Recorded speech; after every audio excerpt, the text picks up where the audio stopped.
जमीन में एक पौधा बोया जाता है ना, उसकी देखभाल जैसे एक किसान करता है ना, और अंत तक लेकर के चलता है उसको, उस आस में एक आशा भी किसी के घर में अगर जो शिशु का जो निर्माण होता है वहां से लेकर के 100 साल का बुजुर्ग भी अगर उस वार्ड के अंदर है ना, वो जिम्मेदारी एक आशा की हो जाती है। 60 साल तक हम सेवा करेंगे, सेवा के बाद घर जाएंगे, 60 साल बाद तो हमको कोई मजदूरी पे भी नहीं रखेगा। प्रथम तो हमें राज्य कर्मचारी घोषित किया जाए। 15, 17 साल से हम लोग बिल्कुल मात्र से मिनिमम जो अमाउंट होता है उसमें हम सेवा दे रहे हैं।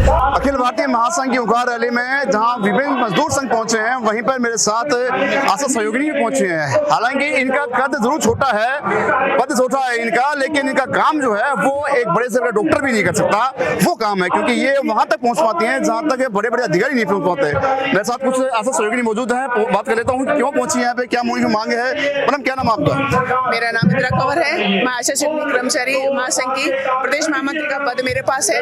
मैं पूरे प्रदेश की आशाओं की तरफ से बीएमएस के माध्यम से सरकार से ये मांग करती हूँ कि आशा एक अहम कड़ी है। जैसे जमीन में एक पौधा बोया जाता है ना, उसकी देखभाल जैसे एक किसान करता है ना, और अंत तक लेकर के चलता है उसको, उस आस में एक आशा भी किसी के घर में अगर जो शिशु का जो निर्माण होता है वहां से लेकर के 100 साल का बुजुर्ग भी अगर उस वार्ड के अंदर है ना, वो जिम्मेदारी एक आशा की हो जाती है। डॉक्टर ऊपर से सारी जिम्मेदारी हम तब थोप देते हैं मेडिकल डिपार्टमेंट। एनएचएम से भी कोई अगर योजना निकलती ना तो सीधी आकर के धरातल पे आके हम ही पे टिकती है। जब नींव ही कमजोर होगी, आप अपना देखते हो, कम से कम आशा बहुत छोटे तबके से बहुत मिनिमम, यूँ कहते हैं कि एक मजदूर होता है ना, वो भी शायद मिनिमम वेज की जो मजदूरी पाता होगा उससे भी कम आशाओं को मिलता है। ना कोई पीएफ, ना कोई ईएसआई, ना कोई मेडिकल फैसिलिटी, ना ग्रेजुटी, ना पेंशन, कुछ भी नहीं है। 60 साल तक हम सेवा करेंगे, सेवा के बाद घर जाएंगे, 60 साल बाद तो हमको कोई मजदूरी पे भी नहीं रखेगा।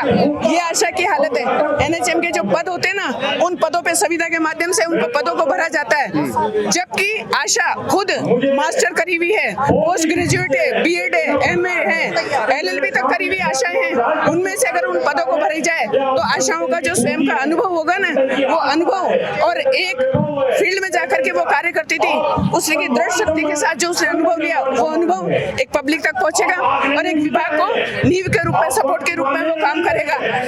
और एक सवाल यहाँ पे, क्या पूरी मांग है, क्योंकि आप यहाँ पहुंची हैं एक हुंकार रैली के माध्यम से, तो मांग क्या है, मुख्य मांग बता दीजिए। हमारी मुख्य मांगों में है कि एक सबसे प्रथम तो हमें राज्य कर्मचारी घोषित किया जाए। 15, 17 साल से हम लोग बिल्कुल मात्र से मिनिमम जो अमाउंट होता है उसमें हम सेवा दे रहे हैं। तो या तो राज्य कर्मचारी घोषित करो, जब तक नहीं करते हो जब तक हमको 25,000 रुपए प्रति माह वेतन दिया जाए, और सेवानिवृत्ति पर ग्रेजुएटी के 5 लाख रुपए दिए जाए, और हमारी पेंशन की व्यवस्था की जाए, और एनएचएम के माध्यम से जो पद भरे जाते हैं ना, उन पदों पे आशाओं की भर्ती की जाए। इन्हीं मांगों को लेकर के हम सब आशा। आपने पहले इससे पहले कोई मांग उठाई, ये मांग यहाँ पहुंचे हो आज, इससे पहले संबंधित अधिकारियों को, संबंधित मंत्रियों के बात पहुंचाने की कोशिश की? नहीं, हर बार जब भी हम लोग प्रदेश स्तर पे, जिला स्तर पे धरना प्रदर्शन होता है ना, यही हमारी आशा बहनों की मांग रहती है, क्योंकि आज तो हम सेवा दे रहे हैं, शरीर से, शारीरिक, मानसिक, आर्थिक रूप से कैपेबल है, पर हमारा भी तो कोई भविष्य है, हमारा भी परिवार है।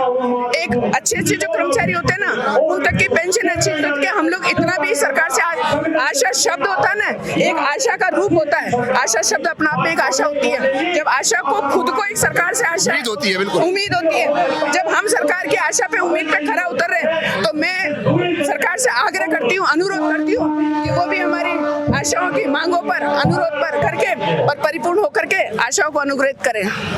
धन्यवाद। बिल्कुल, देखिए यहाँ पे आशा सहयोगिनी हमारे पास मौजूद थी और लगातार कोशिश कर रहे थे कि कैसे मांग पूरी हो, लेकिन अब हुंकार रैली के माध्यम से अपनी मांग पहुंचाने आप जयपुर पहुंची हैं। इनके मांग साफ मांगा कि जब तक इनको परमानेंट नहीं किया जाता तब तक इनकी न्यूनतम सैलरी 21,000 की जाए, और जो इनका कद है वो यहाँ पे बढ़ाया जाए, ऐसा कुछ मांग लेकर जयपुर पहुंची है। अब देखने वाली बात है कि 64 प्रकार के काम कराए जाते हैं, रात दिन हमारे को कभी भी ड्यूटी के लिए बुलाया लिया जाता है। कभी हम आशाओं की ड्यूटी 24 घंटे की होती है, यूँ नहीं कि कभी भी डिलीवरी का फोन आ जाता है तो हमें जाना पड़ता है। हर महिला की, हर बच्चे की, हर वृद्ध इंसान की हम उनको स्वस्थ करने की पूरी कोशिश करते हैं, लेकिन आशाएं यहाँ कुपोषित होती जा रही है। मैं ये चाहती हूँ कि भाई आशाओं के लिए भी कुछ किया जाए। सरकार को सोचना चाहिए कि भाई आशा इतना काम करती है, जो जमीन से लेके आसमान तक जो आशा काम करती है। आप सोचिए, जो बच्चा पैदा होता है उसके मरने तक आशा सारा काम देखती है, फिर भी एक आशा को कुपोषण के अंदर जाना पड़ रहा है। उसको